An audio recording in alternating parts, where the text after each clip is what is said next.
طریقه دا ده چې کور نه آواز وشي لکه څوک من بالباب یا من نو ته خپل نوم اخلي چې فلان. رسول الله صلی الله علیه وسلم دین هم منع کړی ده چې څوک درته ووایي چې څوک یې لکه ټلیفون ورته وایي څوک یې و دې نه پېژندم څوک نه نو ته خو لږ سوچ وکړه که نه لکه د الله بنده دا څه بېوقوف دې ځان جوړ کړی لږ سوچ وکړه و دې نه پېژندم. دا خو ډېرو خلکو یو شان اوازونه او ډېر کله د موبایل سیټ کې اواز بدل هم شي.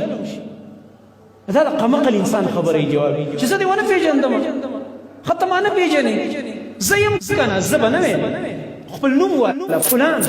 فلان یم فلانې خبرې کوم او که د چا دروازې ته ودرېږي دننه اواز راغی څوک یې نوم واله فلانې خبرې کوم فلانې یم. نبي صلی الله علیه وسلم صحابه به دې منې کول چې چا به ویلې د شپې به څوک مخکې ورغلو تیاره به څوک یې هغه ویل زه نبي علیه السلام ویل انا زم زه یم زه څه ته وایي دا ستاسو جواب دی غلط جواب نوم ووایه چې فلانې